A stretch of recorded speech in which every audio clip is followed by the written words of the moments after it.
kali ini saya ada Teguh Saputra ingin membuat video podcast untuk materi kuliah dan saya ditemani dengan saudara Sofyan Arul jauh-jauh dari Jakarta Selatan ke sini untuk menemani saya di podcast kali ini. Kali ini saya ingin membahas tentang materi yang saya sampaikan, yaitu materi pengendalian diri menurut Socrates. Dan Mas Arul sendiri tentang materi apa, Mas? Untuk peran filsafat ilmu dalam pengembangan teori dan prinsip-prinsip pembelajaran. Oke. Ngomong-ngomong dari sini itu jam berapa, Mas?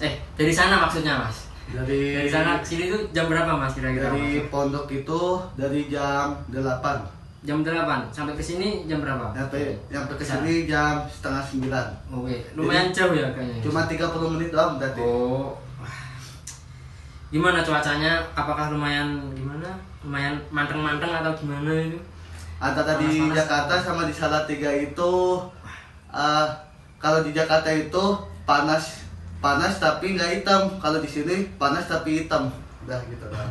Wah, sepertinya sangat itu ya, sangat panas sekali di sini ya. Langsung aja ke materi ya, Mas ya. Saya mau tanya dulu, menurut Mas Arul sendiri itu filsafat itu apa sih, Mas? Filsafat adalah berasal dari bahasa Yunani, yaitu filosofia, yang berarti cinta kebijaksanaan. Jadi filsafat adalah disiplin ilmu yang mempelajari pertanyaan-pertanyaan mendasar tentang eksistensi, pengetahuan, nilai, etika, dan berbagai aspek fundamental kehidupan manusia. Berarti kayak mempelajari nilai-nilai pengetahuan sama etika gitu ya, Mas ya? Iya. Oke, sangat rumit sekali sepertinya ini, Mas. Jadi pertanyaan selanjutnya ini dari saya ini, bagaimana sih peran filsafat dalam perkembangan ilmu pendidikan, Mas? Jadi peran filsafat dalam ilmu pengembangan teori adalah kontribusi filsafat ilmu dalam penelitian ilmiah, yaitu sebagai landasan pengembangan ilmu atau teori filsafat ilmu sebagai sarana penalaran teori ilmiah. Wah, sepertinya saya sangat tidak paham sekali ini. Waduh. Sama, saya juga nggak paham. Jadi saya sampai browsing juga ini, Bang. Oke, Mas Arul, jadi saya mau bertanya lagi, bagaimana peran filsafat dalam pengembangan ilmu pendidikan, Mas? Jadi filsafat dalam pengembangan ilmu pendidikan, yaitu filsafat dalam pendidikan mempunyai fungsi untuk memberikan petunjuk dan arah dalam pengembangan teori-teori pendidikan menjadi ilmu pendidikan. Oh, oke. Sangat-sangat paham sekali mulai sekarang ya. Oke, dari Mas Arul sendiri apakah ada yang perlu ditanyakan, Mas? Saya ada pertanyaan buat Mas Teguh. Ya, apa itu, Mas? Pertanyaannya adalah, dari apa sih pengertian mengenali diri dan pandangan Socrates terhadap mengenali diri itu sendiri? Oke, sepertinya pertanyaannya cukup panjang ya jawabannya ini. Jadi menurut Socrates sendiri itu konsep mengendalikan diri itu merupakan salah satu ajaran inti dari filsafatnya. Bagi Socrates, mengenali diri berarti memahami siapa kita sebenarnya, terutama mengenali sifat dasar jiwa, moralitas, dan kebijaksanaan. Oke. Terus Socrates meyakini bahwa pengetahuan dan sejati dimulai di dalam diri, bukan dari dunia luar. Dengan mengenali diri, seseorang bisa menyadari batasan-batasan pengetahuannya, yaitu bahwa kebijaksanaan dimulai ketika seseorang menyadari ketidaktahuannya. Dalam dialog Plato Apologi, Socrates menyebut bahwa hidup tidak diuji atau tidak direfleksikan bukanlah hidup yang layak dijalani. Secara umum, menurut Socrates, mengendalikan diri berarti merenungkan diri secara kritis dan memahami kekuatan, kelemahan, kebajikan, dan tujuan moral yang lebih tinggi. Ini merupakan langkah awal menuju kebijaksanaan dan kebahagiaan sejati. Itu, Mas. Dan pertanyaan kedua lagi, menurut pandangan Socrates sendiri tentang mengendalikan diri adalah mengenali diri, maksudnya mengenali diri adalah bahwa pengetahuan tentang diri sendiri merupakan fondasi dari kebijaksanaan dan kehidupan yang baik.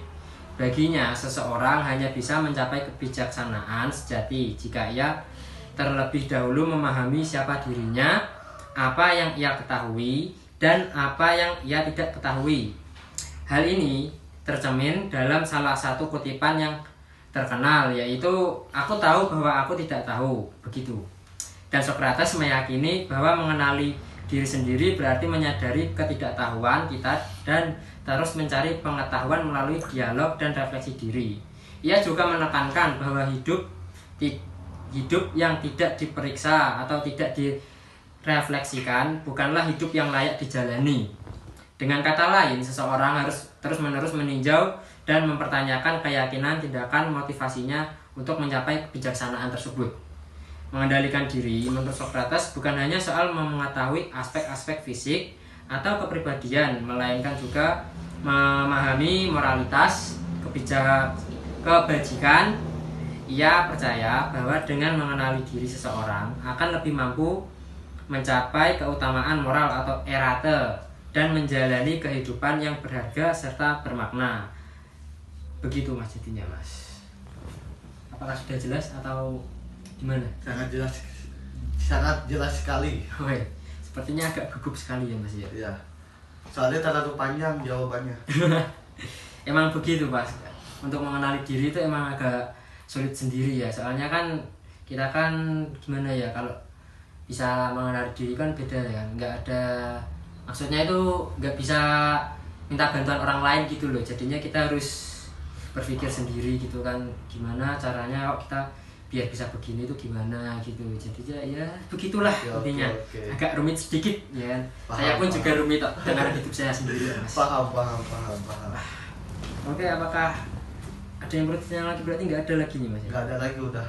Oke, mungkin pengetahuan saya tuh menurut mengenali diri itu seperti itu aja ya. Jadi ya podcastnya kayaknya agak sedikit gimana ya, pendek, jadinya cukup untuk kali ini saja ya. Sekian dari saya, Arya Teguh Saputra, dan ini apa namanya, Mas Sofyan Arul sendiri ya, kasihan jauh soalnya tempat tinggalnya ya. Oke, sekian dari saya. Wassalamualaikum warahmatullahi wabarakatuh. Dan kata-kata saya ini hari ini jika ada salah tutur kata mohon dimaafkan, karena ya pertama kali membuat podcast, jadinya mohon maaf ya kalau nggak bisa lancar gitu kan dalam berkata-kata gitu kan, anjay.